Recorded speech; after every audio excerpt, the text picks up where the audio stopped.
Episode 1 of Kleo Season 2 picks up right where we left off. The US is in possession of the red suitcase and a middle-aged woman drives to the airport intending to get the president the briefcase. Unfortunately, she's killed by the driver, Kimberly, who takes the briefcase and blows the car sky high. Meanwhile, Kleo, fresh off Sven's betrayal, has another shock when her mum shows up at the door. She explains that she had visitors watching her so she couldn't be forthcoming with her daughter last season. She does also mention something cryptic about donuts too. She's being threatened and needs to go away for a while. You know what to do, she says, before the pair part ways. Heading back inside, Kleo removes the bugs planted around the house. News of the car bombing breaks on TV while Kleo checks through the donuts she's received from her mum, realising there's a coded message from her inside. The paper stashed in the middle of one reads, "Destroy the suitcase." Sven shows up to see Jenny and wants to try and patch things up with her. It doesn't work, naturally, but he does hang with Freddy for a while. Now, Freddy has managed to get his hands on details surrounding a hotel to Gale that Min-sun was staying at. This is a crucial clue linking back to the red briefcase.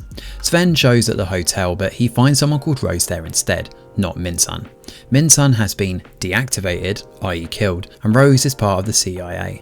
Rose wants to work with Sven, but he refuses, deciding that he can't go behind Kleo's back again. Elsewhere, Kleo shows up at the site of the bombing and starts checking around with the dog, Asta. However, Rose is there and intercepts Kleo. When Kleo walks away, Rose mentions her mum and it certainly piques Kleo's interest. She has a good poker face though and heads straight over to her place. Rummaging through the gear, Kleo finds a crucial clue in the form of a picture showing her the seahorse necklace she used to have as a kid.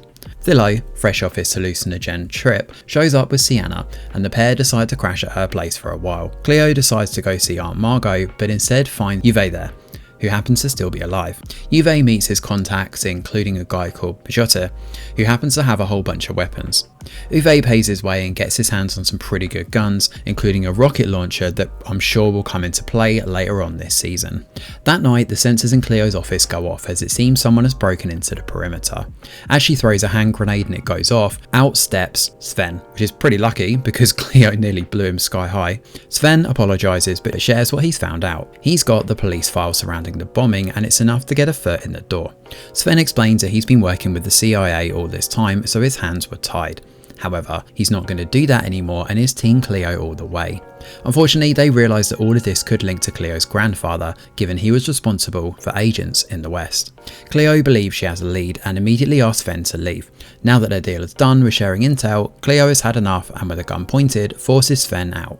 When the doorbell goes off again though, Nikolai shows up. He seems to know who she is and happens to sport her seahorse necklace. He's also someone we saw earlier in the episode, seemingly working with Rose. He tells Kleo that this is her last warning before walking away, and that is where episode 1 of Kleo Season 2 comes to an end.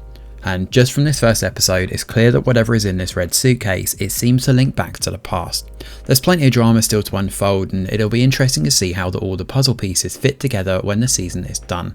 With less episodes this time around, given there's 6 rather than 8 chapters to binge through, it's good to see that the same style and interesting visual design is still on display. We get the vivid colours, especially red and blue, which were a recurring motif in season 1 and that's seemingly going to continue in season 2 as well. We also get all the usual quick cut zoom shots and a return of old characters too, all feeding back into that feel of this being a German version of Killing Eve. Although, given how Killing Eve ended, hopefully Kleo has a better finale. This is definitely one of Netflix's more underrated offerings and it's great to see season 2 back and firing on all cylinders. If this keeps up, we could be onto another winner here. Thanks for watching and do let us know your thoughts in the comments below. Smash a like or subscribe to the channel, your support is very much appreciated. I'm Greg Wheeler and from all of us over here at The Review Geek, we'll see you on the next video.